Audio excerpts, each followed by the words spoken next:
नमस्ते इन्वेस्टर्स। मैं आशीष आप सभी का स्वागत करता हूं ग्रोथ इन्वेस्टिंग विद आशीष जैन में। जी हां इन्वेस्टर्स, आज मैं एक बहुत महत्वपूर्ण और एक बहुत इंपॉर्टेंट टॉपिक पे बात करने वाला हूं, जो है फाइनेंशियल फ्रीडम। जी हां इन्वेस्टर्स, हम पूरी लाइफ में एक साइकिल के अंदर फंस जाते हैं। जी हाँ, रोज हम घर से कमाने के लिए निकलते हैं, रोज हम कुछ कमाते हैं, कभी कुछ नहीं कमाते हैं, लेकिन ये प्रक्रिया हम पूरे लाइफ के दौरान इसको दोहराते रहते हैं। क्यों? इसका क्या रीजन है? यही जानने के लिए और हम कैसे इस चक्र से बाहर आए, इसी के लिए मैंने ये वीडियो बनाया है। सो इसे ध्यान से देखिएगा। ओके, जितने भी विश्व के सक्सेसफुल इन्वेस्टर्स है या सक्सेसफुल पर्सनैलिटीज है, उन्होंने इन्हीं स्टेप्स को फॉलो करके अपनी खुद की लाइफ में फाइनेंशियल फ्रीडम हासिल किया है। यानी कि वो पैसे के पीछे नहीं भागते, उनके पैसे उनके लिए काम करते हैं और दे आर फ्री। ओके, सो मैंने इस फाइनेंशियल पिरामिड को खुद के हिसाब से डिजाइन किया है। जी हाँ, आप सभी ने फाइनेंशियल पिरामिड के हिसाब का नाम सुना होगा। सबसे पहली चीज जो मैं फाइनेंशियल पिरामिड में ऐड करता हूं, the most important thing is your financial documents. जी हाँ, आपको सुन के थोड़ा अटपटा लगेगा, बट मैंने इसको कस्टमाइज किया है according to current market scenario. क्योंकि आज हम ग्रोथ इन्वेस्टिंग, हम यहाँ पे वन स्टॉप सॉल्यूशन प्रोवाइड कर रहे हैं, जहां हम एक इन्वेस्टर की पूरी फाइनेंशियल लाइफ, पूरी फाइनेंशियल लाइन को हम संभालते हैं। तो वहां से मुझे एक एक गलतियां सीखते सीखते पता चला कि first important thing is financial documents. जी हाँ, आपका इनकम टैक्स रिटर्न, आप सैलराइड हो तो भी first your responsibility is to file your income tax return. आप बिजनेसमैन हो, your first responsibility is to file your income tax return. Income tax return क्या होता है, क्यों फाइल करना चाहिए, इसके क्या बेनिफिट है, वो मैं आपको एक एक वीडियो में एक्सप्लेन करूंगा। But today we are talking about financial pyramid. So first important thing is income tax return आप अपना फाइल कीजिए।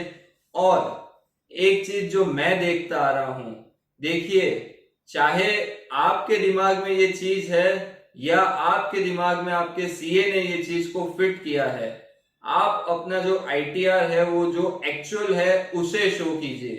आप ये मत देखिए कि मुझे मेरा आईटीआर 5 लाख के अंदर ही रखना है ताकि मैं टैक्सेबल लायबिलिटी में नहीं आऊं और मुझे टैक्स नहीं करना पड़े। अगर सर या मैडम आप ये चीज कर रहे हो ना, तो आप फाइनेंशियल फ्रीडम भूल जाइए। बिकॉज अगर आपके फाइनेंशियल पेपर ही स्ट्रांग नहीं है, तो आप आगे कैसे बढ़ोगे? The most important thing. So आप ये दिमाग में से निकाल दीजिए। देखिए, अगर आप गवर्नमेंट को टैक्स दे रहे हो तो गवर्नमेंट आपके पीछे खर्चा कर रही है और वो उनका हक है। तो कृपया करके आप उसको बचाने का या फिर उसको मैनिपुलेट करने का कोशिश मत कीजिए। आप जो एक्चुअल है वो शो कीजिए। आप फाइनेंशियल फ्रीडम के फर्स्ट स्टेप से ऊपर आ जाओगे। 90% लोग फर्स्ट स्टेप में ही अटक जाते हैं। So now I am talking about the second step. देखिए, सेकेंड स्टेप जो है वो है प्रोटेक्शन। जी हाँ, आजकल मैं काफी इन्वेस्टर्स से मिलता हूं, काफी इन्वेस्टर्स मेरे ऑफिस पे आते हैं, कहते हैं कि आशीष जी, मेरा म्यूचुअल फंड्स में इन्वेस्ट कीजिए, मेरा एसआईपी कीजिए, मेरा आप डायरेक्ट स्टॉक्स में इन्वेस्ट कीजिए। बट सर, हम पहले हमारा केवाईसी लेते हैं। जी हाँ, हम ये नहीं है कि आपने आज एक बार म्यूचुअल फंड करवा लिया, एक बार एसआईपी करवा लिया और कल से वाह आप कौन मैं कौन। जी नहीं, हमें आपसे काम करना है पीढ़ी दर पीढ़ी, समझ रहे हो? आप, आपके आने वाली जनरेशंस, उनके आने वाली जनरेशंस भी हमारे साथ काम करें, हमें इस प्रकार से आपसे काम करना है। So before doing investment first do your protection. समझ रहे हो? अगर आप प्रोटेक्टेड ही नहीं हो तो इन्वेस्टमेंट का मतलब क्या हुआ? अब आप पूछोगे आशीष जी प्रोटेक्शन का मतलब क्या होता है? देखिए, प्रोटेक्शन का मतलब ये है कि सबसे पहली चीज आपके पास प्रोटेक्शन में होनी चाहिए टर्म प्लान। जी हाँ, इन्वेस्टर्स इसको बहुत हल्के में ले रहे हैं, या वो ये सोच रहे हैं कि हम जब भी चेक लिखेंगे तब हमारा टर्म प्लान इश्यू हो जाएगा। जी नहीं, ऐसा नहीं होगा। आप अपना टर्म प्लान लोगे तो उसके लिए आपकी इनकम क्राइटेरिया, आपका एजुकेशन क्राइटेरिया, आपका हेल्थ क्राइटेरिया सब कुछ देखा जाएगा, because that is the real insurance. जहां पे आप 10 या 15 हजार का प्रीमियम भर के 50 से 60 लाख तक का टर्म प्लान ले सकते हो। Then according to your financial adviser, आप अपनी एडवाइजर की सुनिए और वो जितने का आपको बताता है उतने का टर्म प्लान सबसे पहले प्लान कीजिए। इसका मैं एक सटीक उदाहरण देता हूं। आप चाहे महीने की 10,000 की SIP कीजिए, ठीक है? आपने 10,000 की SIP आज चालू की और ये SIP समझो कि 5 साल तक चली, तो 5 साल में आपने 12 पंजे 60, यानी कि 6 लाख रुपए आपने इन्वेस्ट किए।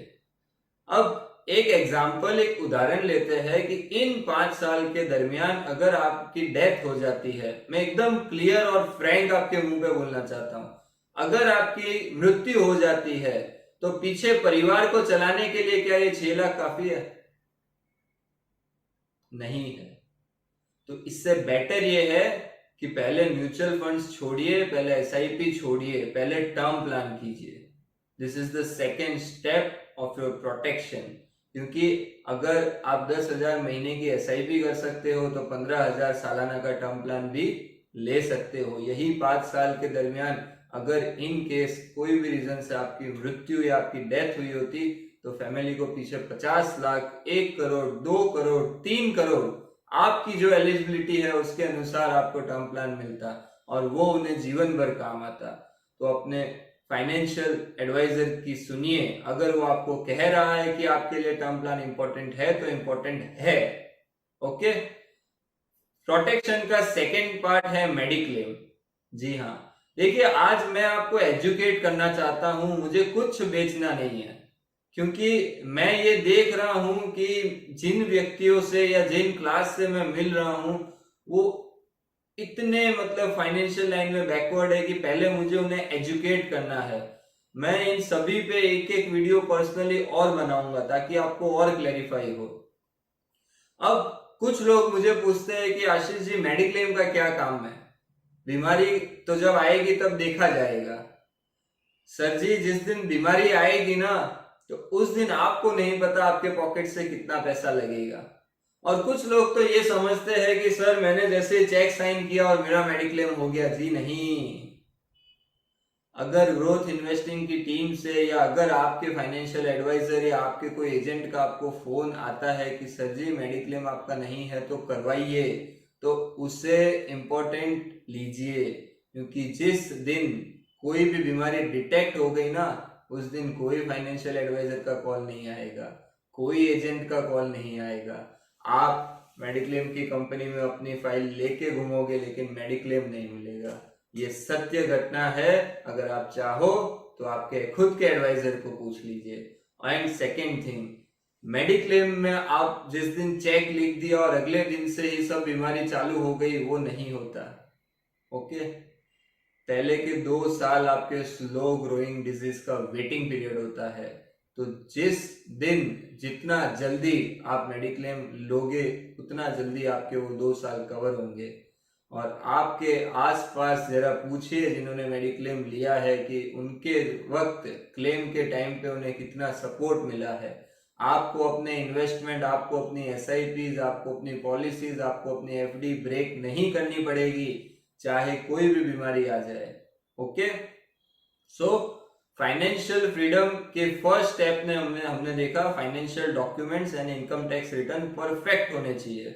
सेकंड हमने देखा प्रोटेक्शन, यानी कि टर्म प्लान और मेडिक्लेम, ये दो चीज हमारे पास कंपलसरी होनी चाहिए। थर्ड स्टेप अब है सेविंग्स की बारी। जी हाँ, अब सीधा आते हो सीधा कूद जाते हो, एसआईपी करो, स्टॉक्स ले लो, माइक्रो कैप ढूंढो, स्मॉल कैप ढूंढो। भैया मुझे ये बताओ कि कल को कोविड वापस आया तो क्या आपके पास अपना इमरजेंसी फंड रेडी है? क्या आपके पास इतनी सेविंग रेडी है कि आप आते 6-7 महीने अपना गुजार सको? जो महीने का घर खर्च है, क्या आपके पास 6 महीने का घर खर्च रेडी है? मेजॉरिटी का आंसर है नो। तो इसीलिए कह रहा हूं थर्ड स्टेप है सेविंग। सेविंग का मतलब है कि आप अपने पैसे को ऐसी जगह पे रखिए जहां पे वो सेफ एंड सिक्योर हो। आप फर्स्ट थिंग अपने 6 महीने का घर खर्च, उतना पैसा हमेशा अपने सेविंग अकाउंट में रखिए। चाहे उस पर ब्याज आए चाहे ना आए, कुछ भी हो, बट वो पैसा आप नहीं छुओगे। This is the third step for financial freedom. ताकि कल को कोई भी आपकी सैलरी चली जाए या आपका बिजनेस स्टॉप हो जाए या कोई आर्थिक मंदी आ जाए तो आपके पास 6 से 7 महीने की तैयारी होगी। सेविंग्स का सेकेंड पार्ट है आप फिक्स डिपॉजिट कीजिए, आप डेट फंड में इन्वेस्ट कीजिए, जो म्यूचुअल फंड्स में डेट फंड होते हैं वहां इन्वेस्ट कीजिए। आप मार्केट में मिल रहे गारंटेड प्लान का फायदा उठाइए। जी हाँ, गारंटेड प्लान जो सब कुछ लिखित में देते हो, ऐसे प्लान्स में इन्वेस्ट कीजिए। ऐसे प्लान्स के बारे में मैं सिंगल 1-to-1 वीडियोस बनाऊंगा। Now the fourth step is growth. जी हाँ, ऐसे एसेट क्लास, ऐसे इन्वेस्टमेंट्स में आप निवेश कीजिए जहां पे ग्रोथ हो।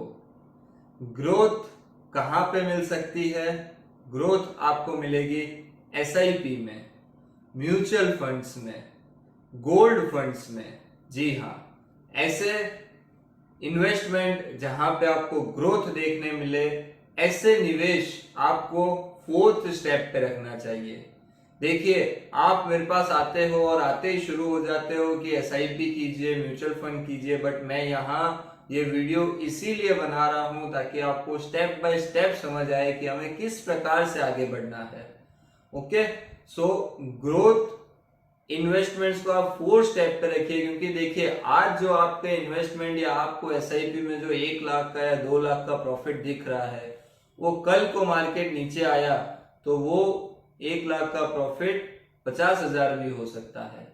बट आपने अगर इसका फर्स्ट स्टेप, इसके नीचे का सेविंग्स का स्टेप अगर फॉलो किया है तो आपको मंदी में भी वो माल नहीं बेचना पड़ेगा, आपको म्यूचुअल फंड में रिडम्पशन नहीं देना पड़ेगा। This is the winning technique. Okay, जितने बड़े निवेशक हैं वो सभी अपना सेविंग का पार्ट पहले कंप्लीट करते हैं, फिर वो ग्रोथ इन्वेस्टमेंट्स में आते हैं। And last but not the least is risk assets, risk investments. जहां भी देखो मैं मतलब कि एक अंधाधुंध दौड़ लगी है रिटेल इन्वेस्टर्स की, जो कि सिर्फ और सिर्फ क्या लेने खड़े पता है? कचरा। रिस्की इन्वेस्टमेंट्स के नाम पे आप इक्विटी मार्केट में आते हो और आप वहां पे निवेश करते हो, तो वहां पे आप क्वालिटी कंपनी लीजिए प्लीज। आप ये मत लीजिए कि 1,000 रुपए की चीज आज 50 रुपए में मिल रही है तो ले लो, कल को वापस 1,000 हो जाएगी। जी नहीं,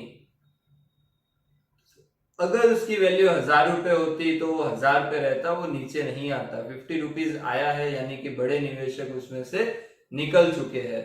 सो कृपया करके प्लीज आप स्टॉक्स में जब भी इन्वेस्ट करें तो पहले उसको स्टडी करें, बिजनेस समझिए, प्रमोटर्स कौन है, क्या धंधा कर रहे हैं, क्या प्रॉफिट मार्जिन है, किस प्रकार से वो आगे बढ़ेंगे, तब जाके आप ऐसे रिस्की एसेट्स में पैसा बना सकते हैं। और रिस्की एसेट्स को 5th नंबर पे रखना है, ये भूलना मत। आते ही मत शुरू हो जाना कि पहले ही हम सीधा स्टॉक्स करेंगे, तो नहीं रह पाओगे, नहीं जी पाओगे। ओके, 5th नंबर पे रखिए। और दूसरी चीज, स्टॉक्स में इन्वेस्ट करते हुए कृपया करके टिप्स को फॉलो मत कीजिए। जी हाँ, आप अगर अपने फाइनेंशियल एडवाइजर को भी पूछते हो ना, तो उन्हें ऐसे मत पूछिए कि सर मुझे ये बताओ ना कौन से स्टॉक्स बाई करें, ये गलत है। या मैंने ये ले लिया है तो अब इसमें क्या करें, ये गलत है। आप अपने फाइनेंशियल एडवाइजर की नजर में आप जो है अपना स्टेटस नीचे कर रहे हो। आपको अगर अपना एक स्टेटस मेंटेन करना है तो आप ये पूछिए कि फाइन आशीष जी, मैंने ये स्टॉक पढ़ा है, कंपनी ये धंधा करती है, कंपनी के इतने प्रॉफिट मार्जिन है, अभी इतने प्लांट है, इतने और लगाने वाली है, और ये नए प्रोडक्ट इनलाइन है। अब आप इसको एक बार स्टडी कीजिए, और मैंने जो स्टडी की है वो भी मैं आपके साथ शेयर करता हूं, फिर इसके फाइनल डिसीजन पे आते हैं। अगर इस प्रकार से आप काम करोगे तो आपका, इस प्रकार से आप अपना एक स्टेटस मेंटेन कर सकते हो। इस प्रकार से आप एक कैलकुलेटिव रिस्क इन्वेस्टमेंट कीजिए, जहां पे आप अपना रिस्क डिफाइन रखिए। इसी के साथ कृपया करके जो ये लोग है ना जो क्रिप्टो में इन्वेस्ट कर रहे हैं, या फिर अभी आप टीवी पे ऐड देख रहे हो, कोई ड्रीम 11 में डाल रहा है पैसा, कोई रम्मी में डाल रहा है, कृपया करके ये सब मत कीजिए। बिकॉज अगर इनसे ही पैसा बनता होता ना तो मुकेश अंबानी है या गौतम अदानी है, वो अपना बिजनेस बंद कर देते और यही सब करते। प्लीज आप इन सब से अपना ध्यान हटाइए और अपना ध्यान सिर्फ और सिर्फ अपने काम पे केंद्रित कीजिए।